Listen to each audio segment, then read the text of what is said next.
La Asamblea escuchará. The Assembly will hear an address by the Prime Minister of the Islamic Republic of Pakistan, His Excellency Imran Khan. May I request protocol to escort His Excellency. I have great pleasure in welcoming His Excellency Prime Minister of the Islamic Republic of Pakistan, and I invite him to address the General Assembly. Bismillah ar-Rahman ar-Rahim. Iyyaka na'budu wa iyyaka nasta'in. Mr. President, Honorable Secretary General, Excellencies, ladies and gentlemen, I feel honored today to represent my country at this forum of world leaders, where we have a chance to discuss problems that the world is facing. I want to talk about a lot of problems, but just 4 today.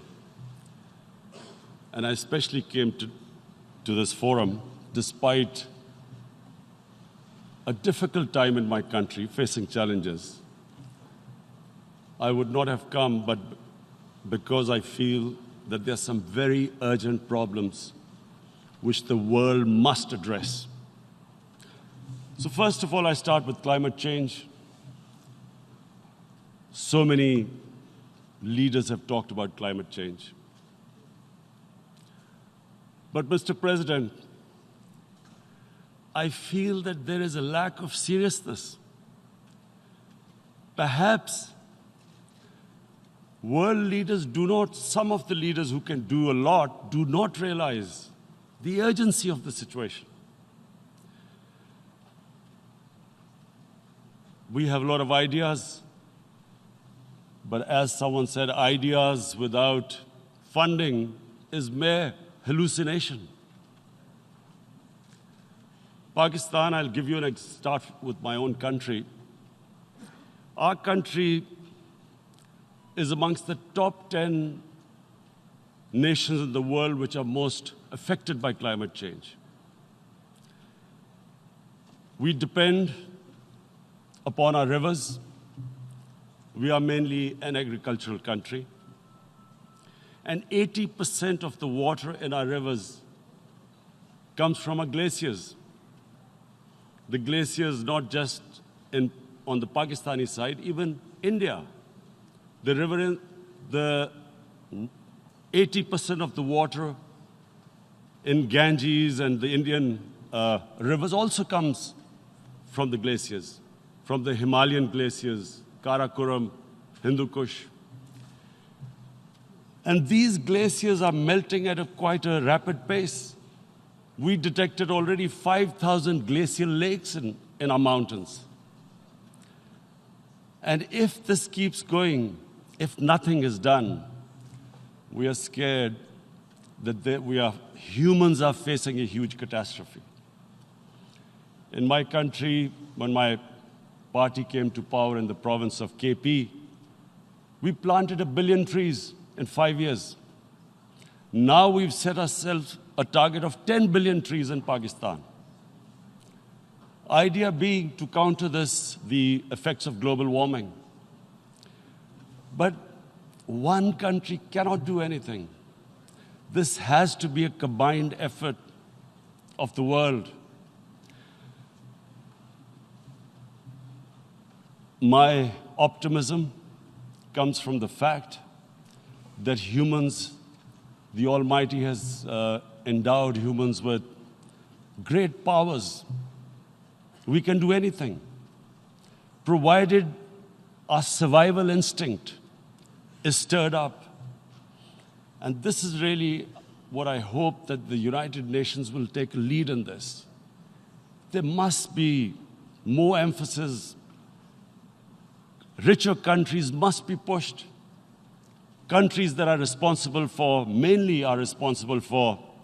greenhouse gas emissions. They must be pushed because our country contributes minuscule amount to greenhouse gases.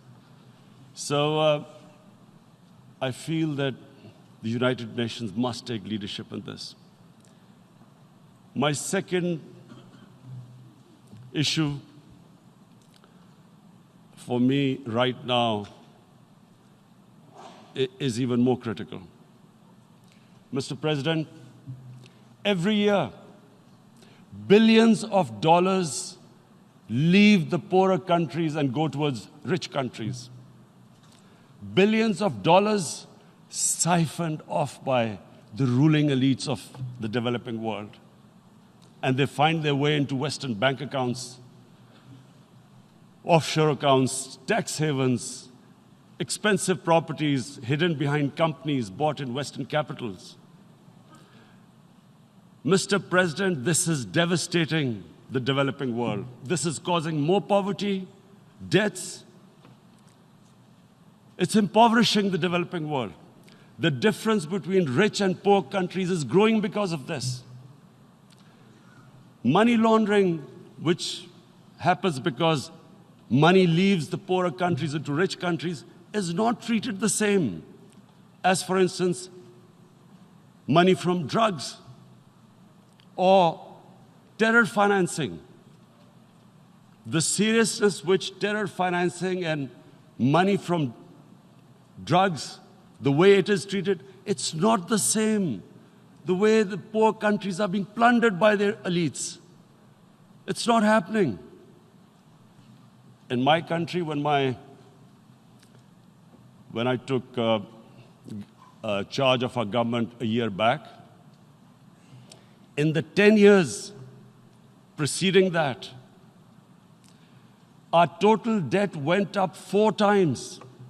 The debt we had accumulated in 60 years, just in 10 years, it went up 4 times.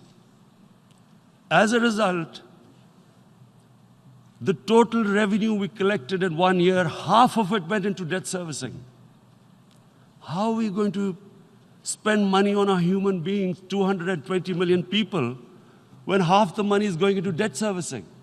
Because our country was plundered by the elites, the ruling elite.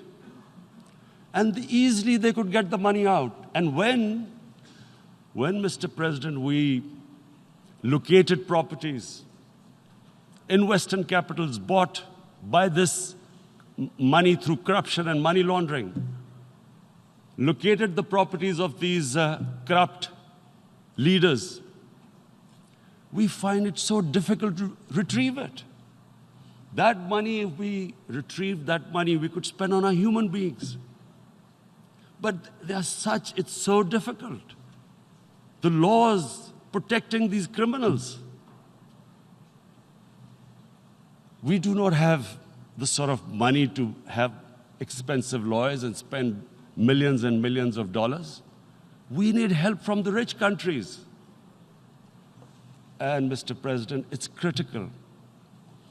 The rich countries must show political will. They cannot allow this to happen.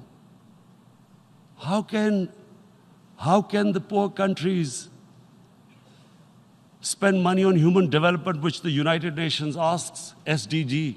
How are we going to do it when this money can easily leave our countries?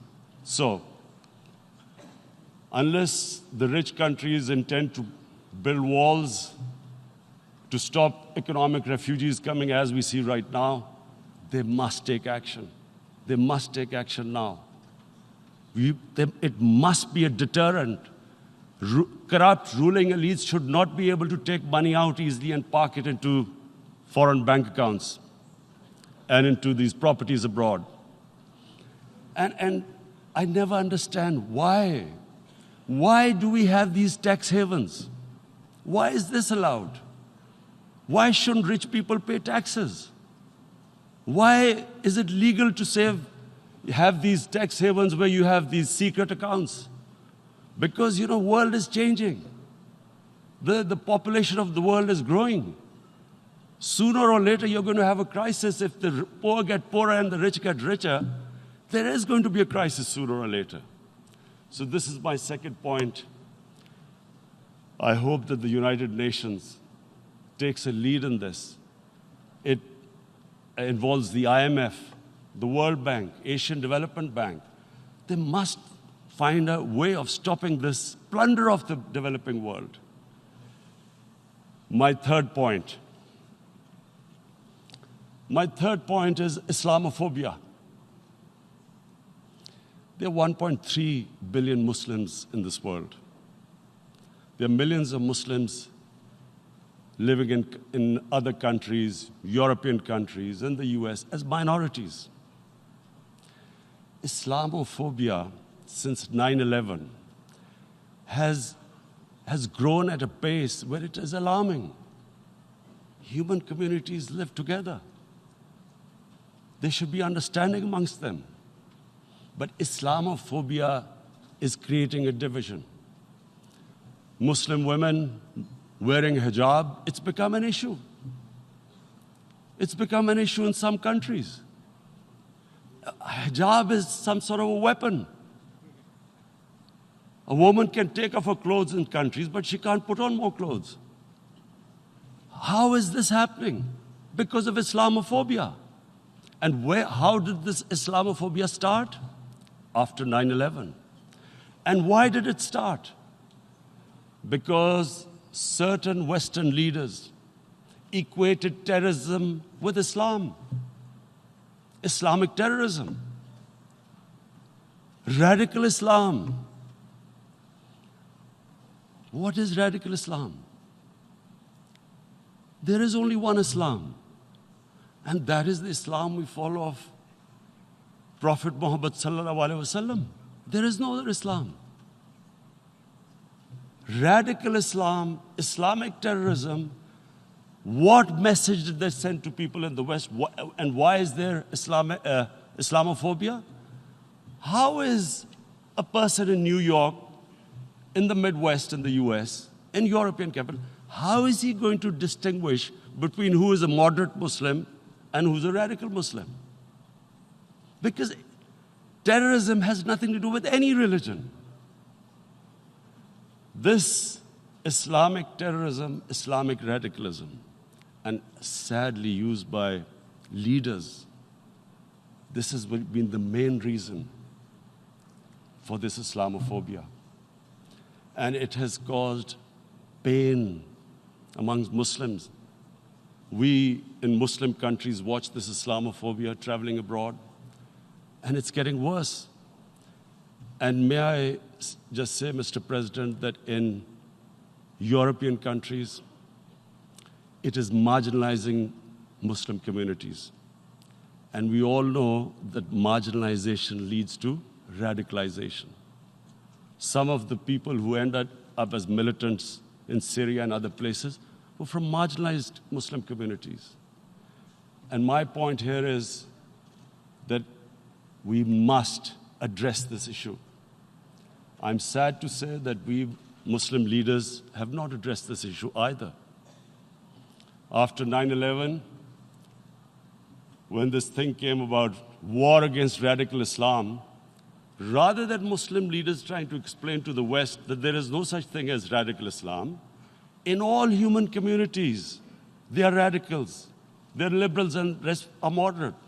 All human communities, Christians, Jews, everyone has it. But Islam is not radical, neither Judaism, neither Christianity, neither Hinduism. No religion preaches radicalism. The basis of all religion is compassion and justice, which differentiates us from the animal kingdom. But unfortunately, the Muslim leadership was so scared of being called radical Islam that all of them became moderates. In Pakistan, we were in the eye of the storm, and our government coined a phrase called enlightened moderation. No one knows what it meant, but everyone started putting on Western suits that they were moderates, started speaking. Even those who didn't know English would speak English because they were moderates. No one had a clue what it was. Because we, in the Muslim world, did not explain to the West that there is no such thing as radical Islam. One of the reasons why after 9/11 Islam was supposed to be equated with terrorism was suicide attacks. Because the 9/11 bombers did a suicide attack, all sorts of theories came up that the Muslims are involved in suicide attacks because they will get virgin in heavens. Some came up with, what about women, suicide attackers? So this bizarre thing happened. No one explained. Suicide attacks and Islam were equated. No one did research that before 9/11, the majority of suicide attacks in the world were by Tamil Tigers, who were Hindus. No one blamed Hinduism, and quite rightly. What has Hinduism got to do with what desperate people were doing in Sri Lanka? We all know we've seen films about Japanese kamikaze pilots at the end of the Second World War doing suicide attacks. No one blamed the religion. But here we were trying to prove we were moderates and not explaining to the West. But the most important thing I wanted to say here today, in explaining this Islamophobia, Mr. President, and I feel it's very important because I played professional sport in England, I spent a lot of time there, so I know how the Western mind works and how West views religion. So where the misunderstanding about Islam came. And one of the reasons it caused Islamophobia. That was, in 1989, this book was published, maligning, insulting, ridiculing our Prophet Muhammad sallallahu alaihi wasallam. And there was a reaction in the Muslim world. The West couldn't understand what was the problem. Because in the West, because I have spent so much time in the West, religion is perceived completely differently. They don't look upon religion like we do. And so, Islam was supposed to be an intolerant religion. It was against freedom of expression. And Islam took a real beating 30 years ago. I still remember it became a watershed. And every 2 or 3 years, someone would malign our Prophet, peace be upon him. There would be a reaction by the Muslims. And again, it was Islam, an intolerant religion. Again, this time, I blame a certain section of the people in the West who deliberately provoked this, knowing the impact it would have. But the majority of the people in the West didn't understand. This is where, again, Muslim leadership let the Muslims down. We should have explained to them what our Prophet, peace be upon him, means to us. So in 1 minute, I'll try and explain what he means to us. Our Prophet was the witness to the divine book, the Holy Quran. The Holy Quran is the book of guidance for Muslims, and the Prophet's life was living the Quran. He was an example of what the Quran guided us to be. So he is the ideal we all try to get to. The Prophet created the state of Medina, the first state in Islam.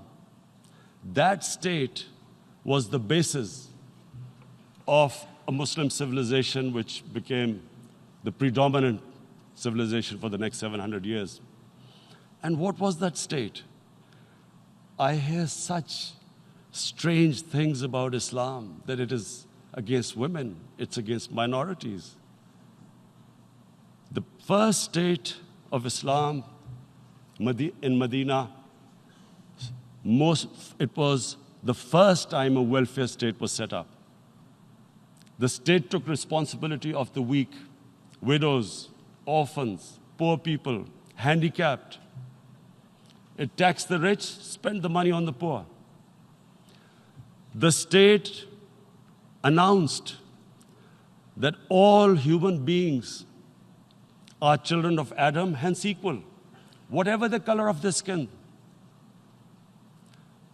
The state announced, the Prophet announced that, and slavery, the whole system depended on slavery as it did for many years in the Western societies. The Prophet said that one of the greatest deeds is to free a slave. But because the society depended on slavery, he said, but if you have to, treat them as an equal member of the family.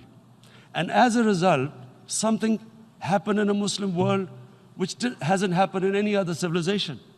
Slave dynasties appeared. Slaves became kings. The Mamluks, slaves who ruled Egypt. In India, there were slave dynasties. And then, with minorities, again, you hear that Islam is supposed to be against minorities. Let me just make this clear. In Islam, the Prophet announced that everyone was free to practice his religion. It was a sacred duty to protect the places of worship of all religions. He announced that every person is equal in front of law, whatever his religion or his color. And this incredible case, and I always quote this, that the fourth Khalifa, the head of state of Medina, he lost a court case against a Jewish citizen. So, number one, it showed there was a rule of law, no one was above law. And number two, that a Jewish citizen was an equal citizen. So, Mr. President, when a Muslim society is unjust to its minorities, it is going against the religion of Islam and our Prophet, peace be upon him. So, it is important to understand this. The Prophet lives in our hearts. When he's ridiculed, when he's insulted, it hurts. As we human beings understand one thing, the pain of the heart is far, far, far more hurtful than physical pain. And that's why the Muslims react. And I always thought that if I ever had the stage, I would try and explain this to the world community, especially to the Western community, because having lived in the Western community, people didn't understand this. When I first went as a teenager to England, there was a comedy film on Jesus Christ. It's unthinkable in Muslim societies. So we need to explain that, look, in a human community, we must be sensitive to what causes pain to other human beings. We have, in the Western society, and quite rightly, the Holocaust is treated with sensitivity because it gives the Jewish community pain. That's all we ask. That do not use freedom of speech to cause us pain by insulting our holy prophet. That's all we want. And now, the number fourth point, Mr. President, and this is the most critical point, is the reason why I especially came here. It is about what is happening in Kashmir. Before I go on this, I want to make one thing clear, that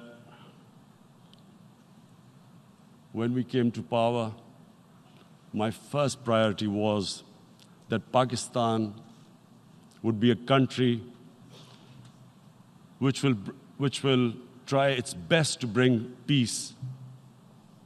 We had been through this war on terror. We joined the United States war on terror after 2001.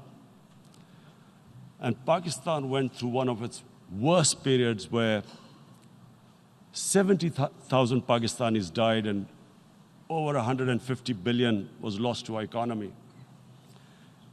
And Mr. President, I opposed the war because in the 80s, Pakistan had joined the Western countries in what was the freedom struggle then in Afghanistan against the Soviets. And it was funded by the Western countries. These Mujahideen groups, which were treated in guerrilla warfare, were trained by Pakistan Army, funded by the Western countries, and especially US, and they waged what was a freedom struggle in Afghanistan. The Soviets called them terrorists. We called them freedom fighters. 1989, the Soviets retreated. The Americans packed up and left. Pakistan was left with these groups. Come 9/11, Pakistan joined the United States in this war on terror. And now our government was supposed to, the reason why I opposed joining this war, because here we had indoctrinated them in jihad, meaning freedom struggle against foreign occupation. Now, because we had joined the US, and the US had occupied Afghanistan, now we were supposed to tell them that, no, this is not freedom struggle and jihad, it's terrorism. So that's why I tried to tell then government that, stay neutral because you will have leverage over them. You will be able to control them. But if you join them, you become collaborators and they will attack you, which is what happened. They turned against us. We went through a nightmare. 70,000 people killed in a war we had nothing to do with. No Pakistani was involved in 9/11. Taliban were in Afghanistan. Al-Qaeda was in Afghanistan. What had we to do with it? 70,000 Pakistanis died. So when we came to power, we decided that we would dismantle what was left of these groups. And this decision was taken not just by us, but by all the political parties in Pakistan. Unfortunately, they didn't implement it. So we came to power, we decided to implement it, and we dismantled whatever was left of the groups. And I know that India keeps accusing us that there are these groups there. I would like the United Nations to send observers, see for themselves what we've done. No Pakistani government would have dared to do this because it would have created strife. But we decided that there would be no militant organizations in Pakistan. So I need to give you this background and to what I'm going to say later on. And secondly, we started mending fences. I invited the Afghan president. We developed a relationship with Afghanistan. We had problems with Iran. We mended fences there. And then India. Now let me just give you a little background about my relationship with India. Because of cricket, and cricket being it's a passion in the subcontinent, I had great following in India. I have friends in India, and I loved going to India. So immediately, when my party came to power, the first thing we did was to immediately reach out to India. And I spoke to President Modi, and I said, look, we have similar problems. Climate change, poverty, let's get together. Let's resolve our differences through trade. Let's build a relationship on trust. Prime Minister Modi told me that, there were terrorist attacks from Pakistan. I said, we have problems with you. There are terrorist attacks which we know are instigated by India in Balochistan. We caught a spy, Kulbhushan Yadav, who admitted what the sabotage going on in Karachi and Balochistan. So we said, look, let's leave that behind. Let's move forward. Our main priority should be our people. The highest number of poor people live in the Indian subcontinent. Unfortunately, didn't make any headways. Our foreign minister was supposed to meet on this in the UNGA last year. India canceled it. We thought that it's their election coming up. It's a nationalist, ultra-nationalist party. It doesn't want to cozy up to Pakistan. So we thought, okay, we'll wait till the elections. Meanwhile, a 20-year-old Kashmiri boy, whose father said was radicalized by the security forces in Kashmir, blew himself up on an Indian convoy. Immediately, India blamed us. I spoke to the Indian public on television. I said, if you give us any iota of proof, we will immediately take action, because we've clamped down on these groups. Rather than sending us any proofs, they sent their jets in, they bombed us. We retaliated. A jet, 2 of their planes were shot down, 1 pilot bailed out in Pakistan. We immediately returned the pilot, saying that, look, we do not want any escalation. Rather than taking that as a peace gesture, the entire campaign, almost the entire campaign of Mr. Modi in the election was how he had taught Pakistan a lesson that jets had killed 350 terrorists. Complete lie. They had just killed about 10 trees of ours, which was quite painful given that, we are growing all these trees. He then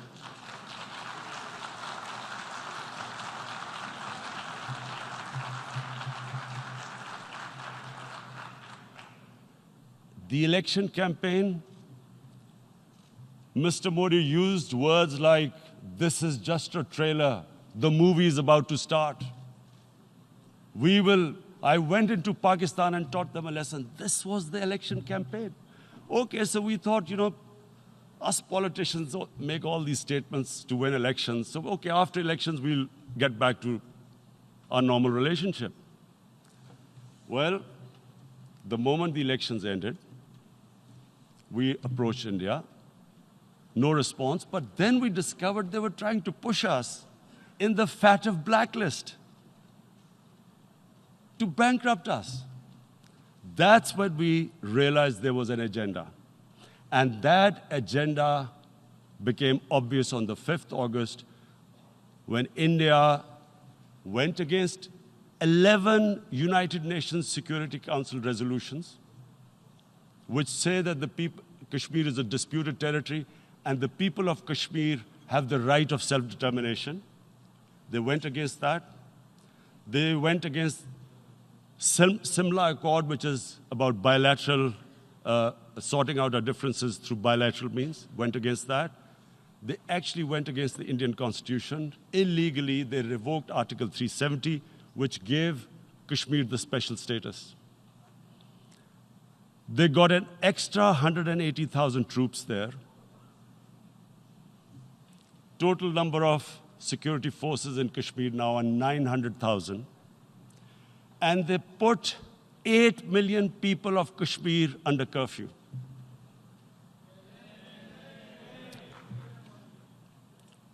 Mr. President, now I just briefly want to make the people understand, how can anyone do something like this?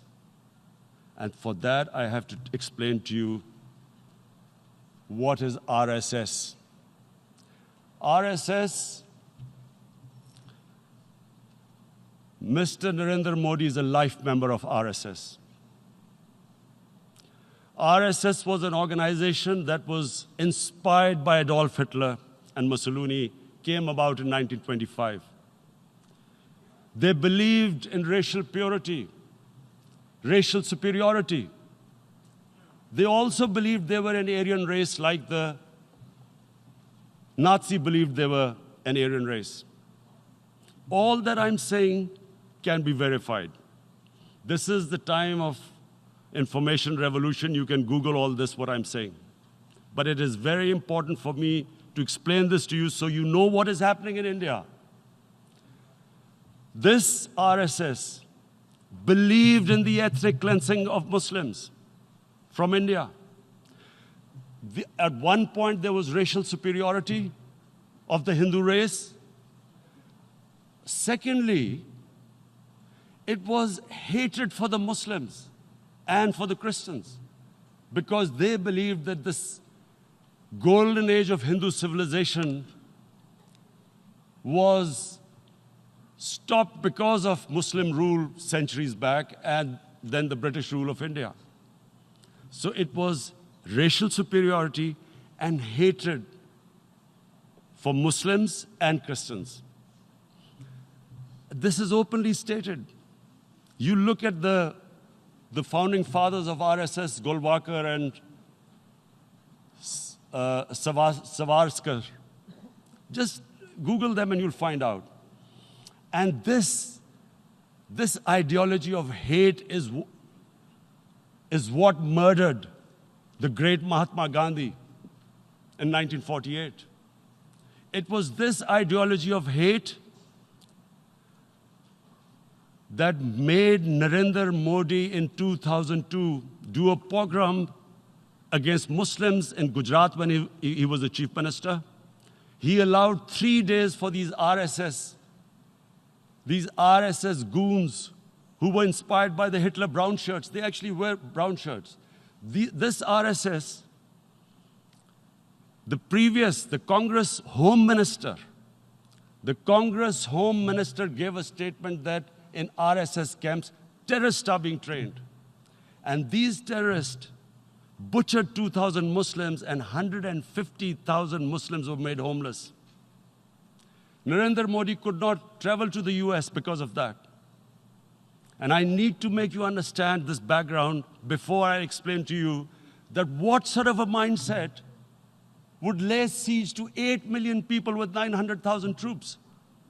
Women, children, sick people, locked in as animals. In fact, of what I know of England, if 8 million animals were locked in, the RSPCA would have made a lot of noise about it. These are human beings.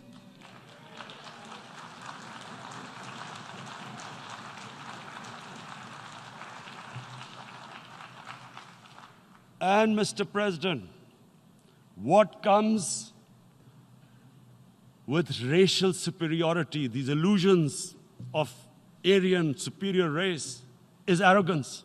The two go together. And it's arrogance that makes people make mistakes and do stupid things.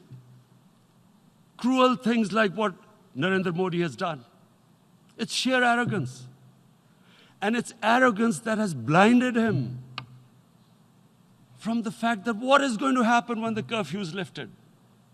Has he thought about it? This hasn't been thought through. What is he going to do when he lifts the curfew? Does he think that people of Kashmir will quietly accept the status quo because India has changed the constitution and taken away the special status? They'll accept that?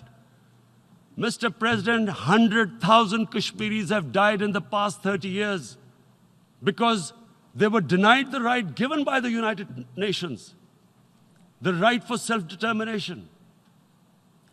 100,000 have died and 11,000 women have been raped. There are 2 United Nations human rights reports on this. The world hasn't done anything because India is a huge market, 1.2 billion people. Sadly, the material prevails over the human. But this has serious consequences.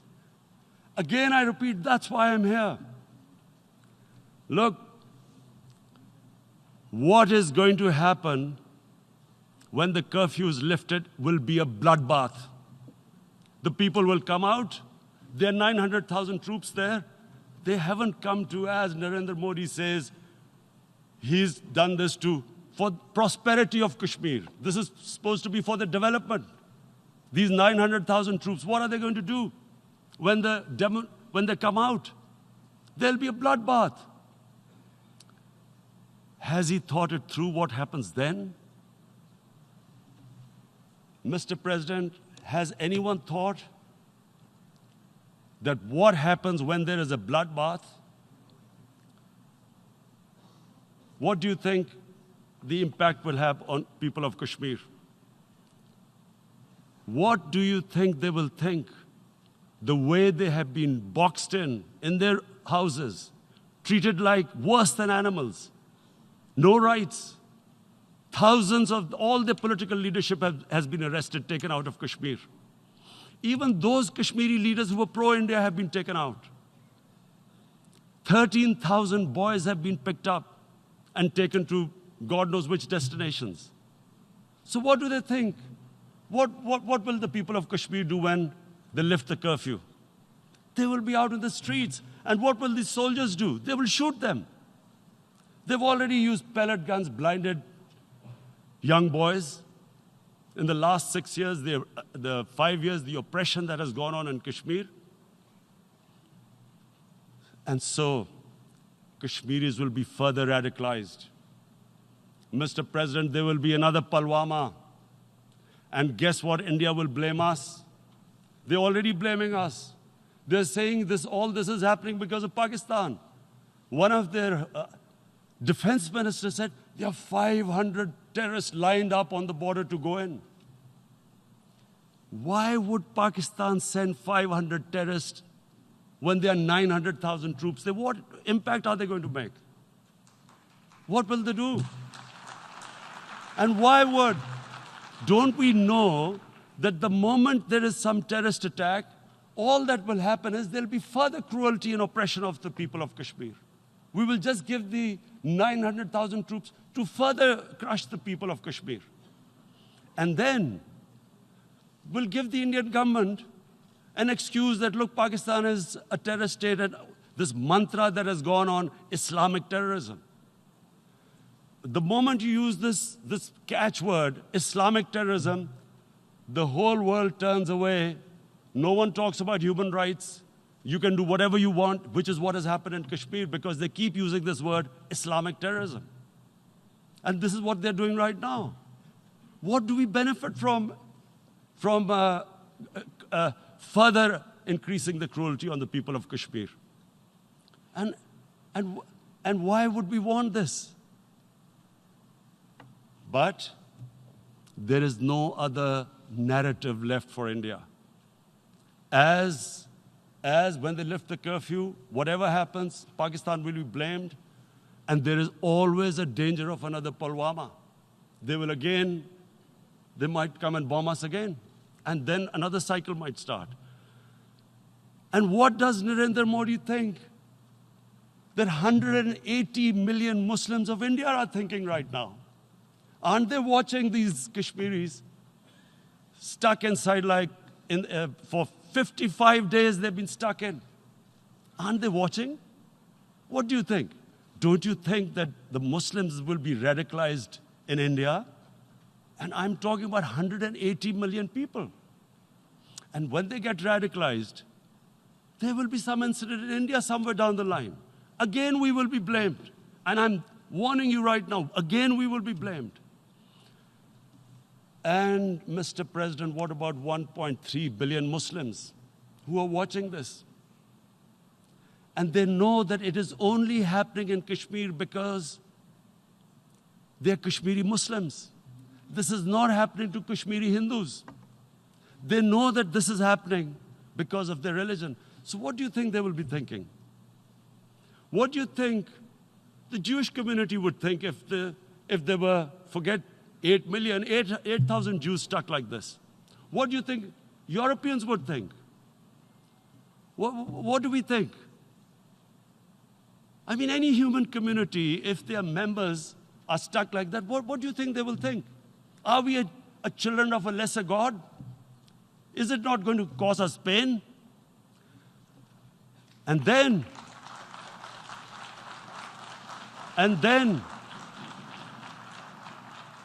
I'll tell you what will happen.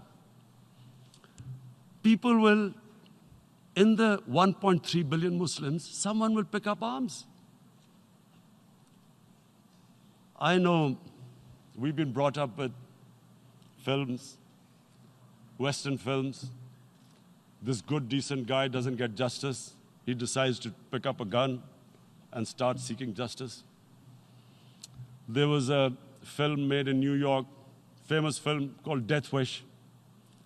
This guy gets mugged by and his family, his wife gets killed or something. He can't get justice. He picks up a gun and he goes around shooting muggers. And the whole cinema cheers him on. So what do you think the Muslims are thinking right now? If there is a bloodbath, there will be Muslims becoming radicals, not because of Islam, but because of what they will see, that there's no justice when it comes to Muslims. There were Rohingya Muslims, Myanmar, who are, God knows, almost 1 million people out, ethnic cleansing. What was the response of the world community? So what do you think will be the response of 1.3 billion Muslims? I picture myself. I'm in Kashmir. I've been locked up for 55 days. I have heard about, and there are rapes, Indian Army going into homes, soldiers. Would I want to live this humiliation? Would I want to live like that? I would pick up a gun. You're forcing people. You are forcing people into radicalization. When people lose the will to live, what is there to live for? And this is what, if you can do this to human beings, you are actually radicalizing people. And so, Mr. President, I want to repeat here, this is one of the most critical times. There will be a reaction to this. Pakistan will be blamed. 2 nuclear-armed countries will come face to face like we came in February. And before we head in that direction, the United Nations has a responsibility. This is why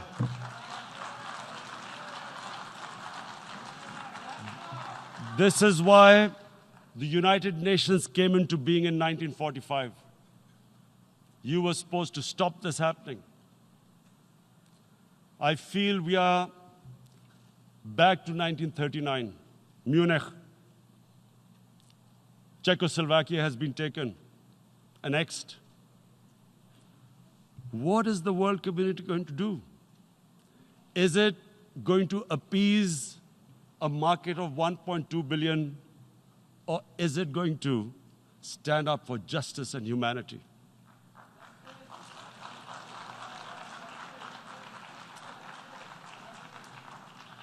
If this goes wrong, you hope for the best, but be prepared for the worst.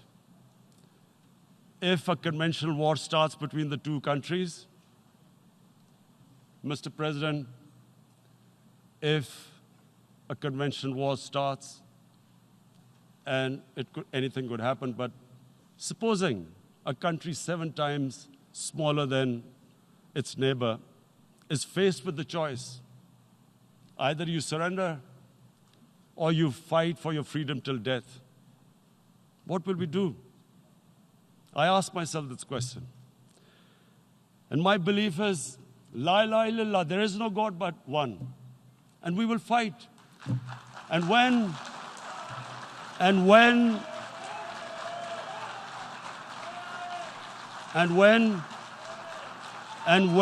a nuclear-armed country fights to the end, it will have consequences far beyond the borders. It will have consequences for the world, which is why I repeat I'm here. Because I'm warning you, it's not a threat. It's a fair worry that where are we headed? And I've come here to tell the UN, you've got to, this is a test for the United Nations. You are the one who guaranteed the people of Kashmir the right of self-determination. They are suffering because of that. And this is the time. This is the time not to appease like in 1939 appeasement took place. This is the time to take action. And number 1 action must be that India must lift this inhuman curfew, which has lasted for 55 days. It must free all political prisoners, and especially those 13,000 boys that have been picked up. Parents don't know where they've disappeared. And then the world community must give the people of Kashmir the right of self-determination. Thank you. En nombre de la Asamblea General agradezco. On behalf of the General Assembly, I would like to thank His Excellency, the Prime Minister of Pakistan, and I ask protocol to escort His Excellency.